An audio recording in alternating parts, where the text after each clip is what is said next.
सो hey guys, hello नमस्कार and welcome back to culture box once again, जहाँ पे आप देख रहे हैं जम्मू कश्मीर सीरीज और हम दिखा रहे हैं आपको कश्मीर के बहुत सारे विब्रेंट कल्चर। तो गाइस अभी हम लोग आगे इलाही बाग और हमारे साथ हैं मुख्तियार जी और इकबाल जी, जो कि पश्मीना शॉल को हैंड वोवन तरीके से एक बहुत ही सुंदर पश्मीना शॉल बनाते हैं। तो गाइस अभी इस घर में बहुत सारे पश्मीना शॉल बन रहे हैं और हम आपको ले चलते हैं और दिखाते हैं कि किस तरीके से ट्रेडिशनली पश्मीना शॉल को बनाया जाता है। तो चलें सर जी, चलो। तो फर्स्ट ऑफ ऑल मोहम्मद जी, आपका बहुत बहुत स्वागत है हमारे चैनल कल्चर बॉक्स में। तो आप फर्स्ट ऑफ ऑल अपना पूरा नाम बताइए और आप कितने साल से इस काम में? मेरा नाम मीर मोहम्मद इकबाल है। मैं 10-15 सालों से इसमें काम करता हूँ। अच्छा, तो मोहम्मद जी आप मुझको ये बताइए कि ये जो रॉ मटेरियल्स होता है ये आप कहाँ से लेकर आते हैं? ये एक्चुअली लद्दाख से आता है।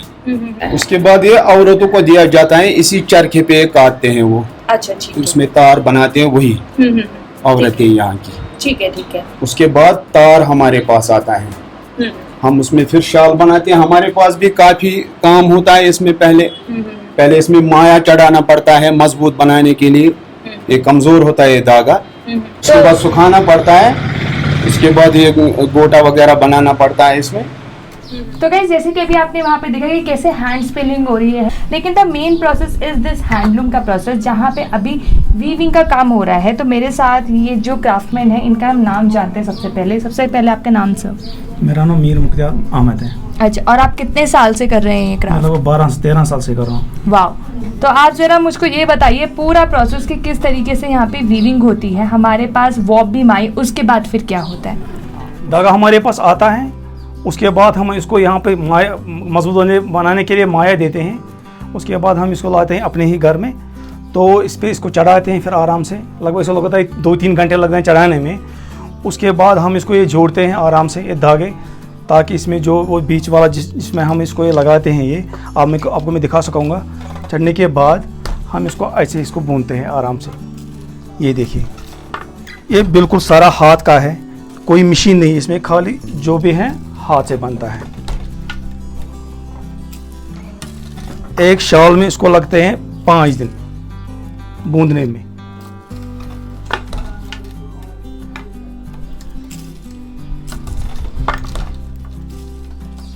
नीचे इसमें जो ब्रेकेस होते हैं उसकी वजह से इसमें ये निकलता है, ये साइड वाला। जब इसको नीचे से खिंचाव करते हैं उसी वजह से इसको ये निकलता है जगह। फिर इसमें ये घुसाना पड़ता है आराम से।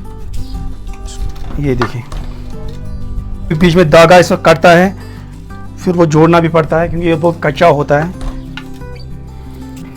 अभी आप पूछ रहे जो ये धागा होता है इसमें वो कैसे वो इसमें भरते हैं। इसके लिए होते हैं औरत। ये जो काम करते हैं औरतें करती है ये काम। जब हम उसको यहाँ घर में तैयार करते हैं, जो इसमें शटल में जो इसमें भरते हैं ये, इसके लिए औरतें वो काम करती है।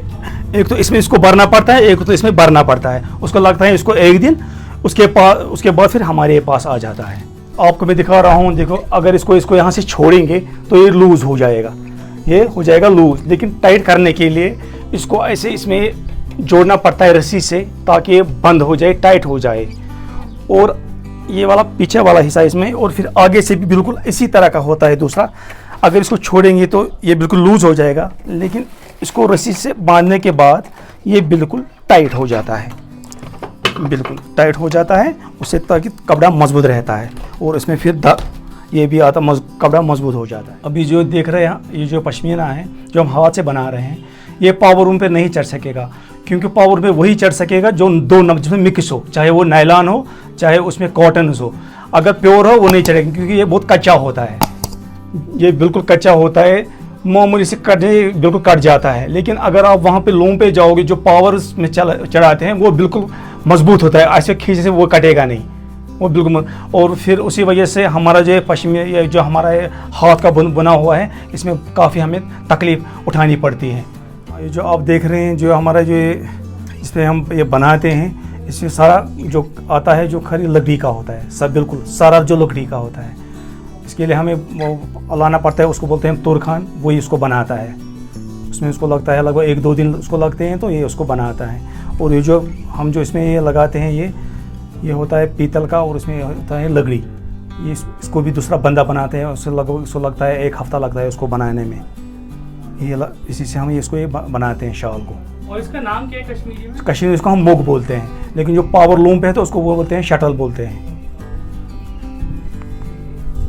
जी देखिए हाथ में मेरी जो ये सुई है, जब इसको धागा कटता है बीच में तो इसको हम जो कट गया तो फिर हम यहाँ से इसको ये धागा जो ऐसे ही काटते हैं इसमें, फिर उसको बिल्कुल खुद इसको जोड़ना पड़ता है क्योंकि बहुत कच्चा होता है। बहुत सारे दिन में कम से कम 400-500 धागे कटते हैं इसमें बीच बीच में। फिर इसको आराम से जैसे देखो ये कटा हुआ है कि मैंने इसको काटा, देखो बिल्कुल ऐसा कटा हुआ होता है। फिर इसको यहाँ से जोड़ देना पड़ता है बिल्कुल ऐसे, आप ये देखिए क्योंकि ये बहुत कच्चा होता है, इसको जोड़ना पड़ता है। फिर हम इसको इसमें खुद ऐसे ही जोड़ते हैं, ये देखिए। उसके बाद इसको इस कंघी में इसको भरना पड़ता है, उसके बाद इसको यहाँ से इसको फिर जोड़ना पड़ता है। ये देखिए बिल्कुल जुड़ गया इसके साथ ही। और जो मेरे हाथ में जो है इससे हमारा जो कपड़ा होता है बिल्कुल टाइट रहता है, बिल्कुल टाइट होता है। अगर इसको छोड़ेंगे बिल्कुल लूज रहेगा, इससे लेकिन टाइट रहता है। ये लगाने से इसको हम कश्मीरी बोलते हैं मतिफ, ये लगाने से ये बिल्कुल टाइट रहता है। और जो इसका साइज़ होता है इससे वो साइज़ का बराबर रहता है।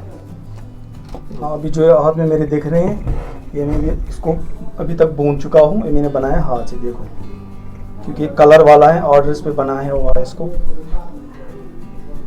मैं बुन चुका हूँ। अभी जो ये पीछे वाला है इसको अभी बुनना है, जो अभी पीछे रह गया है इसको। ये बिल्कुल तैयार है। इसके बाद ये जाएगा एक सफाई वाले करने वाले के पास, वो इसका जो धागा होता है भी सारा साफ करेगा। उसके बाद जाएगा फिर धोबी के पास, वो फिर उसको धोएगा पूरी तरह से, उसके बाद उसको प्रेस करेगा, बिल्कुल ये कंप्लीट तैयार।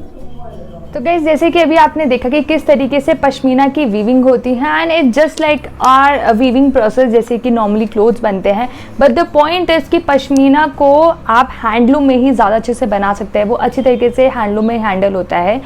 तो मुख्तियार जी आप मुझको ये बताइए कि अगर एज अ कंज्यूमर मैं भी जाऊँ पश्मीना लेने के लिए तो मुझको कैसे पता चलेगा कि ये प्योर पश्मीना है कि नहीं है? एज अ कंज्यूमर हम कैसे इस चीज़ को आइडेंटिफाई कर सकते हैं? हाँ बिल्कुल, जब हमने कहीं से वो शाल खरीदा उसको जब उसको हाथ पे रखना होता है, अगर थोड़ा सा उसका ऐसे ही रगड़ा उसमें थोड़ी सी वो बबलिंग बाहर आएगी। अगर उसमें बबलिंग बाहर आएगी तो समझ लेना है कि प्योर पश्मीना नहीं है। अगर बबलिंग बाहर नहीं है समझ लेना कि प्योर पश्मीना। और आपको अगर जो प्योर पश्मीना लेना है तो कश्मीर हमारा बन गया है जे जो हाँ जय टैग, वहाँ वो बिल्कुल प्योर पश्मीना आपको मिलेगा।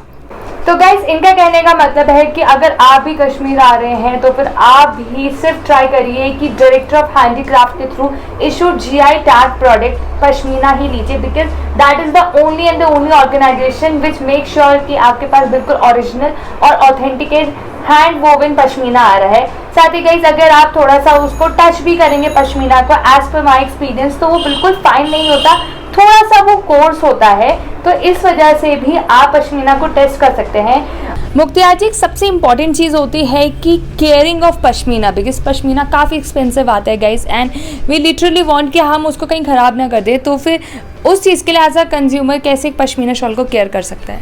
इसको इंसान आराम से गर्म ही वॉश कर सकते हैं।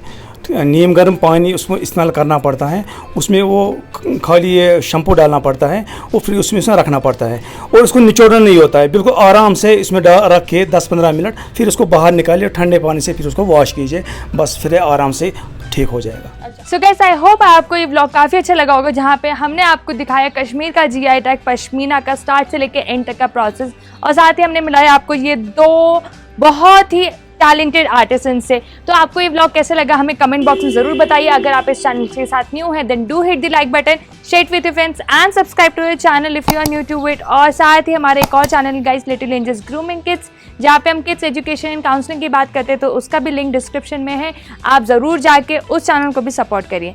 एंड आज special thank goes to director of handicraft, जहाँ पे हमारे को डायरेक्टर, जॉइंट डायरेक्टर, काफ़ी सारे लोगों ने बैक ऑफ द कैमरा बहुत अच्छी तरीके से हेल्प करा ताकि हम इन जैसे आर्टिसंस तक पहुँच पाए और आपके सामने बहुत ही इंटरेस्टिंग स्टोरीज लेके आ पाए। तो इस व्लॉग को यहीं पे ख़त्म करते हैं और हम चलते हैं अब एक नेक्स्ट व्लॉग की तरफ, एक नेक्स्ट आर्टिसंस की तरफ, और दिखाते हैं आपको एक नेक्स्ट स्टोरी जहाँ पर आप देखेंगे कश्मीर का एक नया कल्चर।